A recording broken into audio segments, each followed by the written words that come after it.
لله الذي كتب الآثار ونسخ الآجال والقلوب عنده مفضية والسر عنده علانية الحلال ما أحل والحرام ما حرم والدين ما شرع والأمر ما قضى الخلق خلقه والعبد عبده وهو الله الرؤوف الرحيم وأشهد أن لا إله إلا الله وحده لا شريك له وأشهد أن سيدنا ونبينا وحبيبنا وشفيعنا ومولانا محمدا عبده ورسوله صلى الله تعالى عليه وعلى آله وأصحابه وبارك وسلم تسليما كثيرا كثيرا أما بعد فأعوذ بالله من الشيطان الرجيم بسم الله الرحمن الرحيم إن أول بيت وضع للناس للذي ببكة مباركا وهدى للعالمين فيه آيات بينات مقام إبراهيم ومن دخله كان آمنا ولله على الناس حج البيت من استطاع إليه سبيلا ومن كفر فإن الله غني عن العالمين وقال تعالى الحج أشهر معلومات فمن فرض فيهن الحج فلا رفث ولا فسوق ولا جدال في الحج وما تفعلوا من خير يعلمه الله وتزودوا فإن خير الزاد التقوى واتقون يا أولي الألباب آمنت بالله صدق اللہ العظیم۔ میرے محترم بھائیو، دوستوں اور بزرگوں، اللہ رب العزت نے سب سے پہلے آدم علیہ السلام کی جو تخلیق فرما کر زمین پر آدم علیہ السلام کو اتارا ہے، تو کتابوں میں لکھا ہے کہ آدم علیہ السلام کے زمین پر اتارنے کے ساتھ اللہ نے اپنا گھر بھی زمین پر اتارا، یعنی بیت اللہ، اور یوں فرمایا کہ جیسے میرے عرش کا طواف ہوتا ہے ایسے اس گھر کا طواف ہوگا، اور جیسے لوگ میرے عرش کی طرف منہ کر کر سجدہ کرتے ہیں ایسے ہی اس گھر کی طرف منہ کر کے سجدے کریں گے، نمازیں ادا کریں گے۔ یہ ایک قول لکھا ہے۔ دوسرا یہ لکھا ہے کہ اس گھر کی تعمیر سب سے پہلے اللہ نے فرشتوں سے کروائی ہے، اور فرشتوں نے آ کر اس گھر کی تعمیر کی ہے۔ پھر جب نوح علیہ السلام کے زمانے میں طوفان آیا تو اللہ رب العزت نے اس گھر کو اٹھا لیا، اور اس گھر کی بنیادیں باقی تھیں، گھر کو اللہ نے اٹھا لیا۔ تیسرا قول لکھا ہے کہ اسی بیت اللہ پر، جہاں پر آج بیت اللہ ہے، یہیں سے اللہ نے ساری زمین کو پھیلایا ہے، یہیں سے پانی کا بلبلہ اٹھا ہے، اور اسی بیت اللہ سے جا کر ساری زمین پھیلی ہے۔ پھر جب نوح علیہ السلام کا زمانہ طوفان کا گزر گیا تو اس گھر کی صرف بنیادیں باقی تھیں، تعمیر نہیں تھی۔ لوگ آتے تھے، اسی بنیادوں کے پاس ہی طواف کرتے تھے۔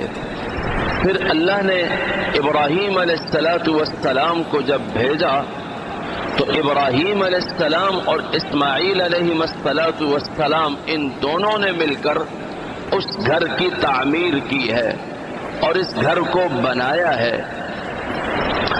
اور لوگ اپنے گھروں کی تعمیر پر فخر کرتے ہیں کہ فلاں آدمی نے بنایا ہے، فلاں انجینئر تھا، انہوں نے بنایا۔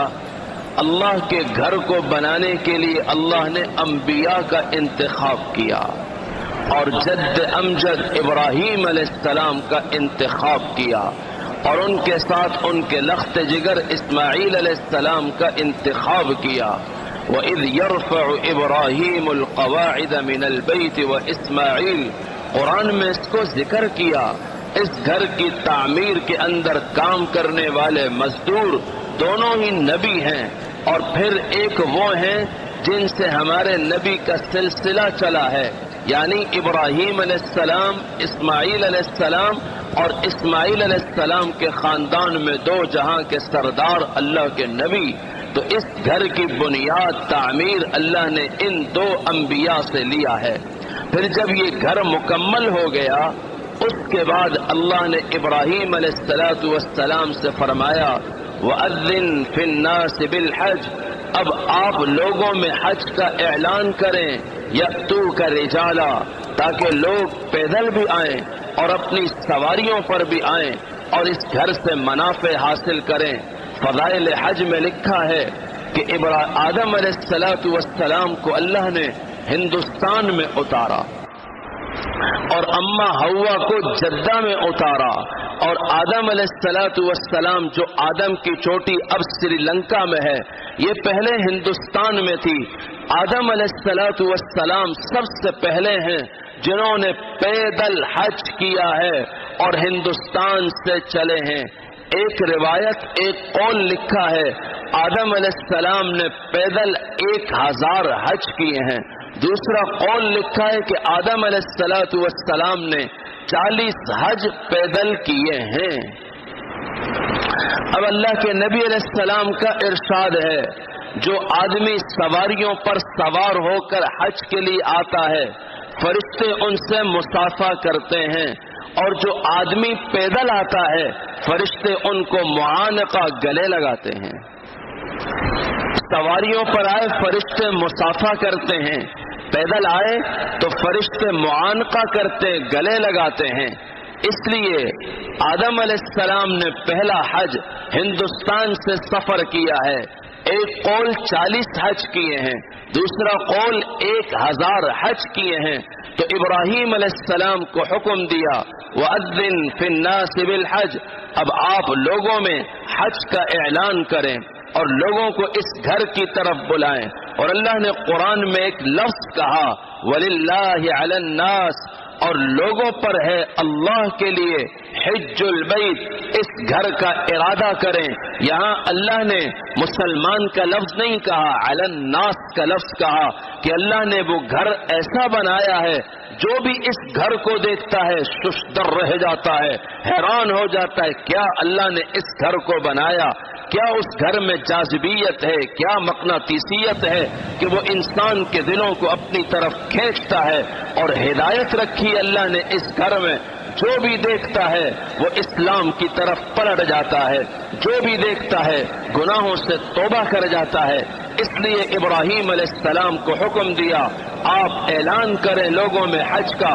پھر ابراہیم علیہ السلام نے آواز لگائی ہے ایھا الناس، اے لوگو، ان ربکم بنا بیتن، تمہارے رب نے اپنا گھر بنا لیا ہے، اب اس گھر کی زیارت کے لیے تم آؤ۔ پھر اللہ نے اس آواز کو جو عالم ارواح میں تھے ان کو بھی پہنچایا، وہ جو آخری دنیا کا انسان تھا اسے بھی پہنچایا، جو ماں کے پیٹ میں تھے انہیں بھی پہنچایا۔ ہر ایک نے ابراہیم علیہ السلام کی اس آواز کو سنا۔ پھر اس کے بعد جس آدمی نے اس آواز پر، جس روح نے جتنی مرتبہ لبیک کہا، اتنی مرتبہ اللہ اس گھر کی زیارت اسے نصیب کرے گا۔ خوش نصیب ہے، میں نے سنا، یہ تو کتابوں میں لکھا ہے یہ بات، وہ میں نے علماء سے سنی کہ خوش نصیب تھی وہ روح جس نے کئی مرتبہ لبیک لبیک لبیک کہا، اور جس نے ایک مرتبہ کہا وہ ایک مرتبہ، جس نے 2 مرتبہ کہا 2 مرتبہ، جس نے 3 مرتبہ کہا 3 مرتبہ، اور جس نے کئی دفعہ کہا اللہ اسے اتنی مرتبہ حج اور عمرے کی سعادت نصیب کرے گا۔ اس لیے میرے نبی علیہ السلام کا ارشاد ہے بے در پہ حج اور عمرے کرو، اللہ تمہیں غنی کرے گا، مالدار کرے گا۔ پھر ایک قول لکھا ہے حج کرنے سے انسان مالدار ہوتا ہے، سفر کرنے سے انسان کی صحت ٹھیک رہتی ہے، آب و ہوا تبدیل ہوتی ہے، تو سفر کرنے سے صحت ٹھیک رہے گی، حج کرنے سے آدمی غنی رہے گا، مالدار رہے گا۔ پھر اس لیے حدیث ہے میرے نبی کا ارشاد ہے، حاجی کبھی فقیر نہیں ہو سکتا، اللہ حاجی کو فقیر نہیں کرتا، حاجی مالدار رہتا ہے، غنی رہتا ہے۔ اب تم تصور کر رہے ہو کہ ایک حج اس وقت وہ 10 لاکھ 12 لاکھ سے اوپر، یہ کیسے مولوی صاحب کہہ رہے اللہ فقیر کرے گا؟ میری زبان پر یقین نہ کرو، دو جہاں کے سردار کی زبان پر یقین رکھو کہ آپ کی زبان مبارک سے نکلے ہوئے ہر کلمہ، ہر لفظ اللہ کی قسم حق اور سچ ہے۔ جب دو جہاں کے سردار نے کہا ہے اللہ تمہیں غنی کرے گا تو غنی رہو گے، فقیر نہیں بنو گے۔ اس لیے پریشان نہ ہو کہ اب کتنے ہمارے لوگ ہیں ایک دفعہ حج کیا پھر دوبارہ پلٹ کر بھی نہ گئے، ایک دفعہ عمرہ کیا پھر پلٹ کر بھی نہ گئے، دیکھا بھی نہیں کہ حج اور عمرہ بس فرض ادا کر چکے ہیں۔ میں اس سے انکار نہیں کر رہا کہ تم نے اپنا فرض مکمل کر لیا ہے، لیکن کتابوں میں قصے پڑھو، لکھا ہے کتابوں میں سعد خولانی رحمت اللہ علیہ کے پاس ایک جماعت آئی اور انہوں نے قصہ سنایا کہ ہمارے علاقے میں ایک آدمی کو ایک قوم نے شہید کیا، پھر اس آدمی کو آگ میں جلانا چاہا تو آگ نے اس آدمی کا بال بھی نہ چھوا۔ تو سعد خولانی رحمت اللہ علیہ کہنے لگے مجھے لگتا ہے اس بندے نے 3 حج کیے ہیں۔ تو وہ قوم جو آئی تھی جو قصہ سنا رہی تھی وہ کہنے لگی ہاں اس آدمی نے 3 حج کیے ہیں۔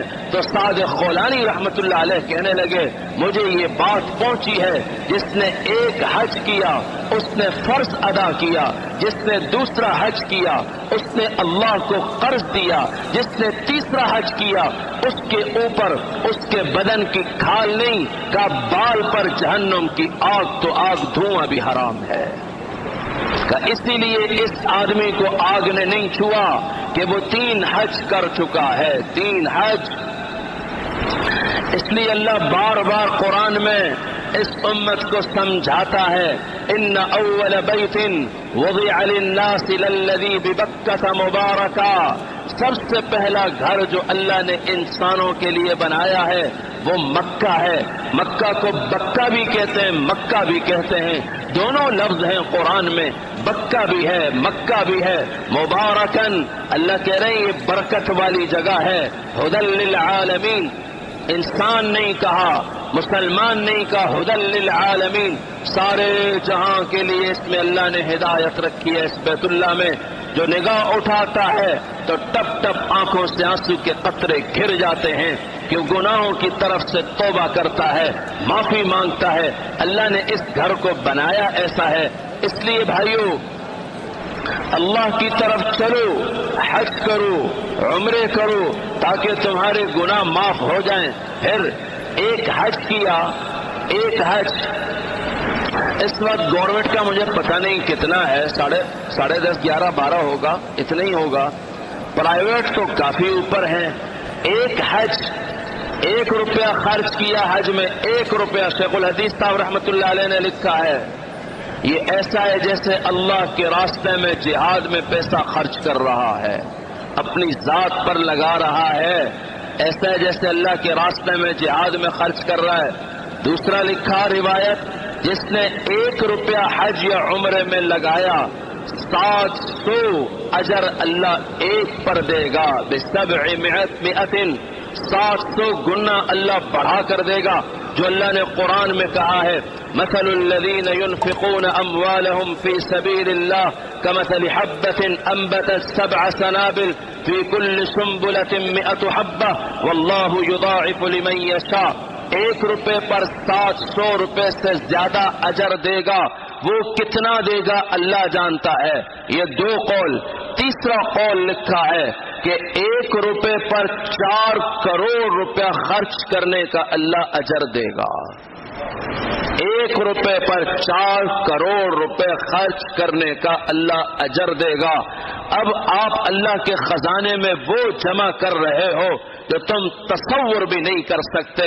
10 لاکھ 12 لاکھ لگائے صرف حج پر، پھر اپنی ذات پر بھی خرچ کیا۔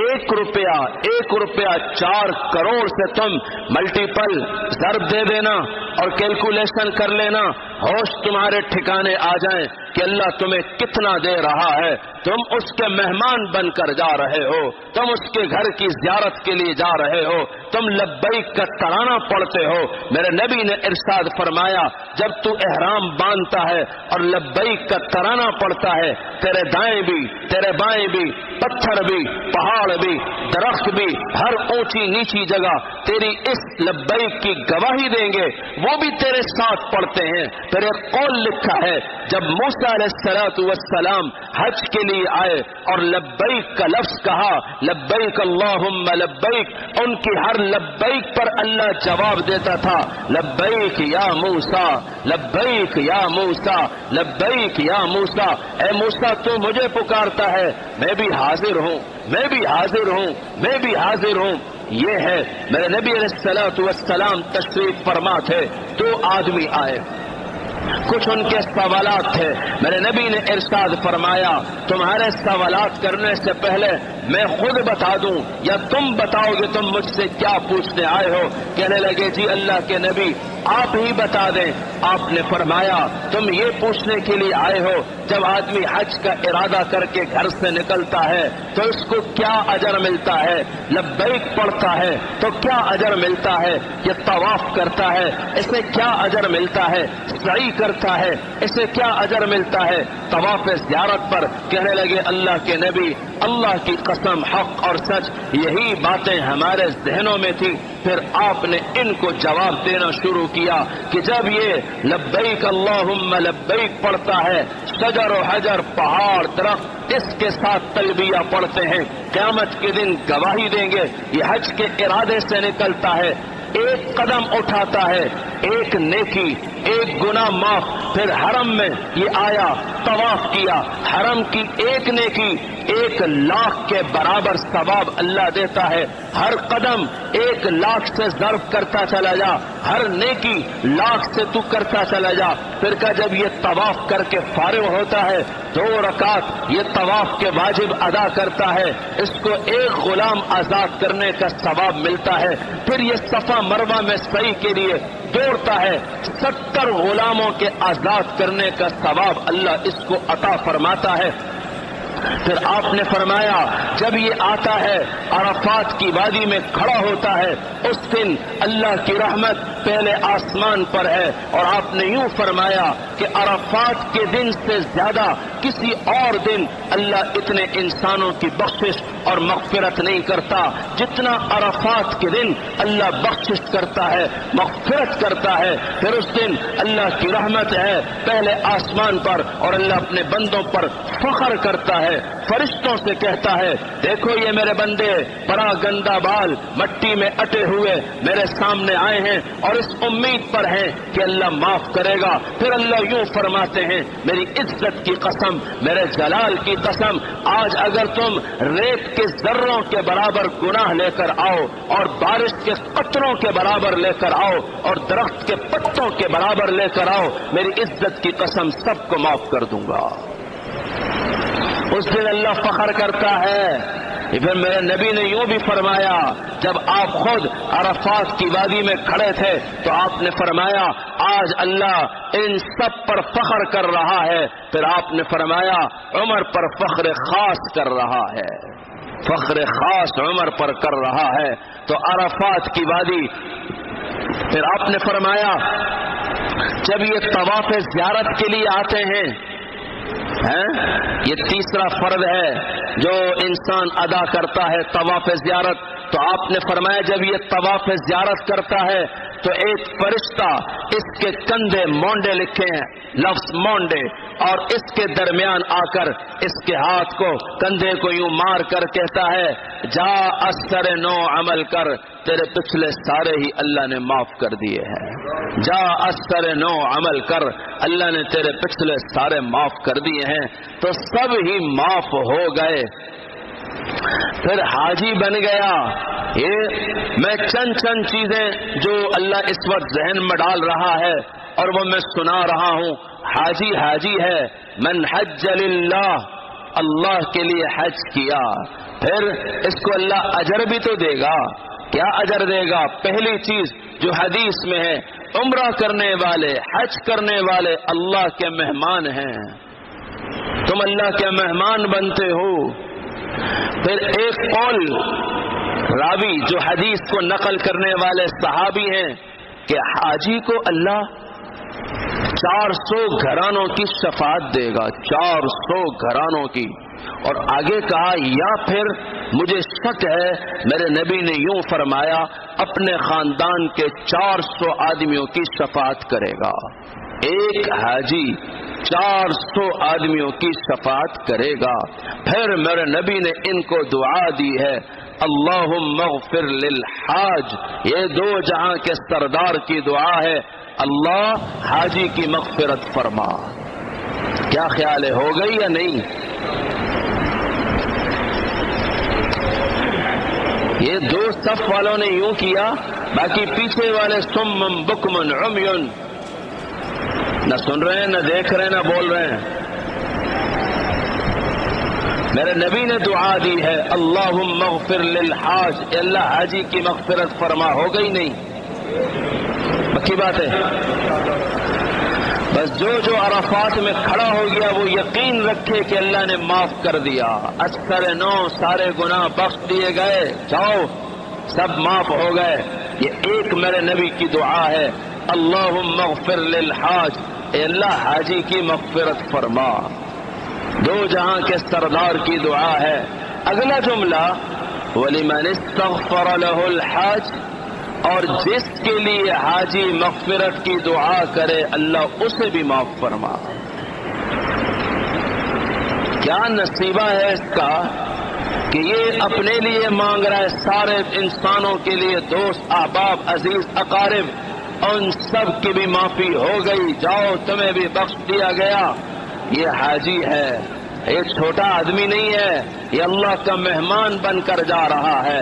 اس لیے حج بڑی عبادت ہے، اسلام کی تکمیل حج پر ہے۔ حضرت عمر رضی اللہ عنہ لکھا ہے کتابوں میں، عرفات کے دن عصر کی نماز کے وقت میرے نبی پر قرآن کی آیت اتری الیوم اکملت لکم دینکم واتممت علیکم نعمتی ورضیت لکم الاسلام دینا۔ تو یہودیوں کو جب پتہ چلا کہنے لگے اگر یہ آیت ہمارے مذہب میں اترتی ہم اس دن کو عید کا دن بنا لیتے۔ حضرت عمر رضی اللہ عنہ فرمانے لگے مجھے یاد ہے وہ ہمارا عید کا ہی تو دن تھا، ایک عرفات کا دن تھا جو عید کا ہی دن ہے اور دوسرا جمعے کا دن تھا، اور عصر کی نماز کے بعد میرے نبی اپنی اونٹنی پر تھے کہ یہ قرآن کی آیت نازل ہوئی تو نبی کی اونٹنی بوجھ کی وجہ سے زمین پر بیٹھ گئی اور آپ نے فرمایا پھر اس آیت کے بعد حلت اور حرمت، حلال اور حرام کی کوئی اور آیت نہیں آئی، بس یہ آخری آیت تھی جو میرے نبی پر اتری ہے الیوم اکملت لکم دینکم، کہ ہم نے آپ کے لیے آج اپنے دین کو مکمل کر دیا ہے اور اپنی نعمتیں آپ پر مکمل کر دی ہیں اور ہم اسلام سے راضی ہو گئے ہیں۔ تو عرفات کی وادی میں یہ قرآن کی آیت اتری ہے۔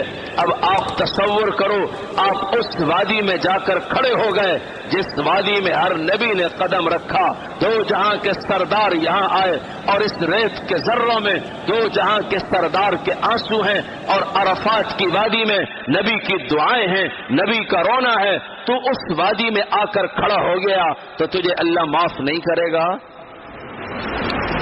اس لیے حج کرو بھائیو، من اراد الحج فلیتعجل، جو حج کا ارادہ کر لے اس کو چاہیے کہ جلدی کرے جلدی کرے جلدی کرے، حج میں تاخیر نہ کرے تاخیر نہ کرے تاخیر نہ کرے۔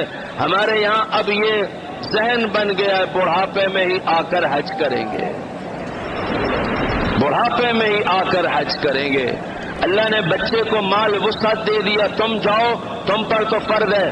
کیسے جاؤں؟ میرے ابو نے نہیں کیا تو ابو ہے، اس پر فرض نہیں، قرآن کی آیتیں بتاتی ہیں تم پر فرض ہے، تم تو جا کر کرو۔ نہیں جی وہ ابو نے نہیں کیا میں کیسے کروں؟ اب اس پر سخت وعیدیں ہیں، ایک سنا دوں بس تاکہ سمجھ آئے۔ لکھا ہے حج فرض ہو گیا نہ کیا مات یہودین او نصرانیہ، آپ نے فرمایا ہمیں کوئی پرواہ نہیں، اللہ کو کوئی پرواہ نہیں یہ یہودی ہو کر مرا یا نصرانی ہو کر مرا، کوئی پرواہ نہیں ہے۔ چلو اس لیے بھائیو ایسا نہ کرو، یہ مت دیکھو میں تو فضیلتیں سنا دی تمہیں، 1 روپے پر کتنا ہے؟ 4 کروڑ میں نے سنایا۔ فضائل حج میں شیخ الحدیث صاحب رحمۃ اللہ علیہ نے لکھا ہے، اب بھی تم پریشان ہو؟ دو جہاں کے سردار کہنے مالدار ہو جاؤ گے، تم تو ہر وقت ہم سے وظیفے یہی تو پوچھتے ہو، مالداری کا وظیفہ بتاؤ، کاروبار کا بتاؤ، بس جس دن میں کوئی ایسا وظیفہ بتاؤں پھر ہر ایک پوچھنے آتا ہے، وہ پرچی پہ لکھ کے دے دو، پرچی پہ لکھ کے دے دو، وہ کیا پڑھیں گے؟ 2 جہاں کے سردار وظیفہ بتا رہے ہیں، جاؤ حج اور عمرے کرو، غنی ہو جاؤ گے، مالدار ہو جاؤ گے، گناہوں سے ایسے پاک صاف ہو جاؤ گے جیسے سونار کی بھٹی اور لوہار کی بھٹی لوہے سے زنگ کو اور سونار کی بھٹی سونے سے میل کچیل کو دور کر دیتی ہے، اللہ تمہارے میل کچیل کو دور کر دے گا۔ اس لیے بھائیو حج کرو، حج کرو، حج، تم برکتیں دیکھو گے، برکتیں۔ حج، کتنے قصے کتابوں میں لکھے ہیں حج کے کہ آدمی کی عقل کام نہیں کرتی۔ علی ابن موفق رحمت اللہ علیہ کا ایک عجب کہ میں نے 1 سال حج کیا تو مجھے خیال آیا کہ یہ میں حج کا ثواب انہیں کر دوں جن کے حج اللہ کی بارگاہ میں قبول نہیں ہے، ان کو میں دے دوں۔ کبھی کسی کے ذہن میں یہ باتیں آتی ہیں؟ یہ جب میں یہ باتیں سناتا ہوں تو آپ کے لوگ مجھ سے آ کے پوچھتے بھی ہیں یہ کیسے ہو گیا جی، یہ ہو سکتا ہے؟ کیوں نہیں ہو سکتا؟ آپ کا ایصال ثواب پہنچ سکتا، ان کا نہیں پہنچ سکتا؟ یہ تو لوگ تھے، ہم تو اپنی ذات کے لیے کر رہے ہیں، اور وہ جن کا اللہ کی بارگاہ میں قبول نہیں ہے ان کو میں ایصال ثواب کر دیتا ہوں، یہ ان کو مل جائے۔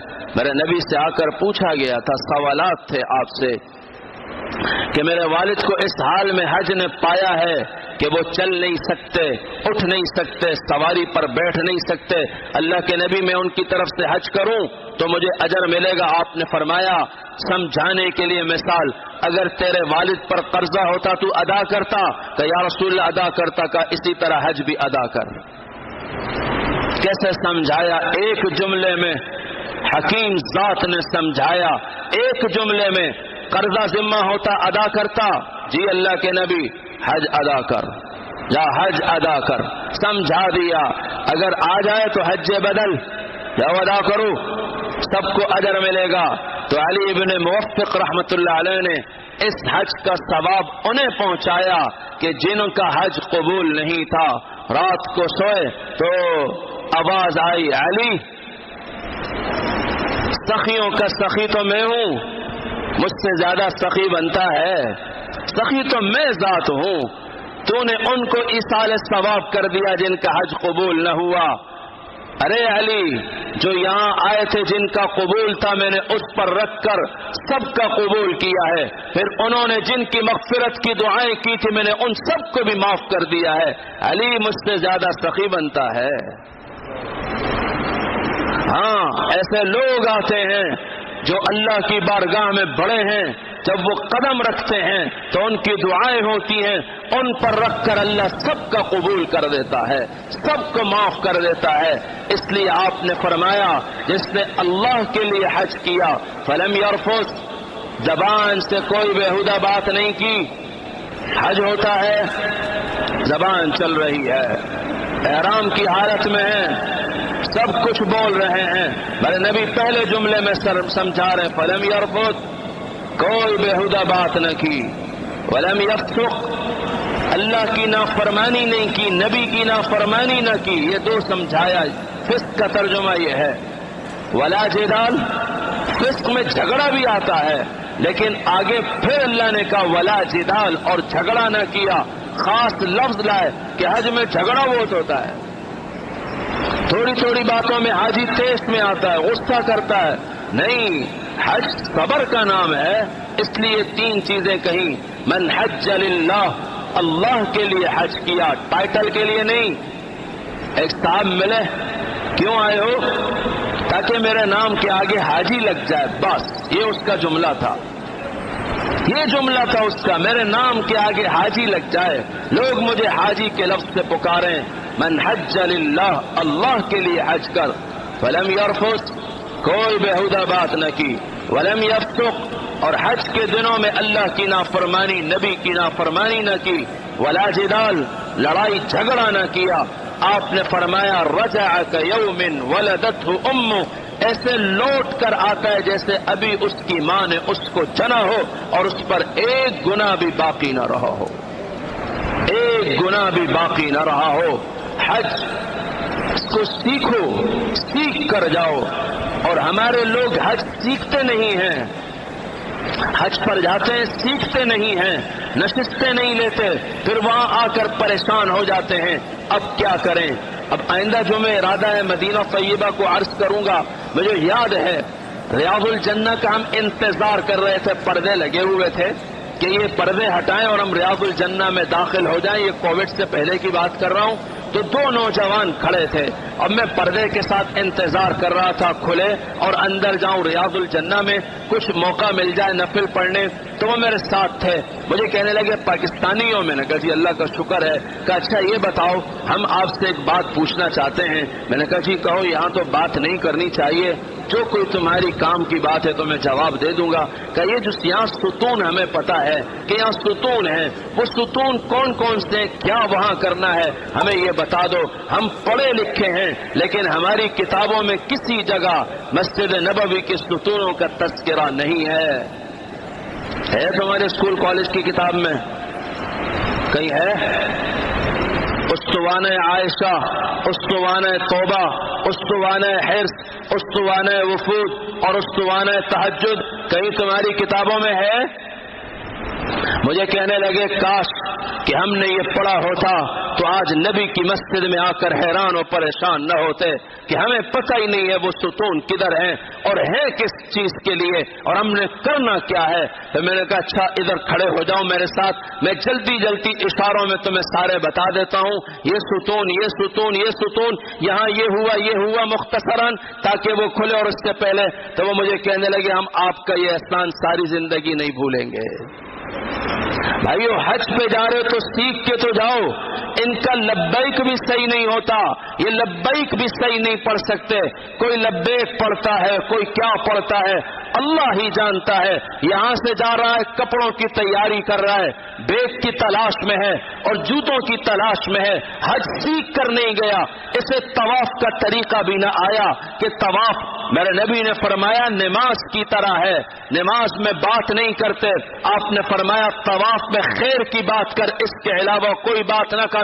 اب یہ چل بھی رہا ہے، باتیں بھی ہو رہی ہیں کہ طواف گزر جائے باتیں باتوں میں، یہ کون سا طواف ہے؟ جیسے نماز میں بات نہیں کرتا طواف میں بات نہ کر، خیر کی کرتا ہے تو کر، گپ شپ نہ کر کہ اللہ کے ارد گرد چکر لگا رہا ہے، کتنے ادب سے لگائے، کس نگاہ سے لگائے، کیا اندر بس ہے گھوم رہا ہے، یہ کون سے؟ سیکھ کر جاؤ بھائیو، لبیک اللہم لبیک، دعائیں سیکھ کر جاؤ کہ مکہ مکرمہ اترا ہوں، دعا کون سی پڑھوں؟ کون سی دعا پڑھوں؟ اللہم ان ھذا البیت بیتک والحرم حرمک والامن امنک، یہ دعائیں ہیں۔ طواف سے پہلے کون سی دعا پڑھوں؟ کچھ پتہ نہیں، بس آ گئے۔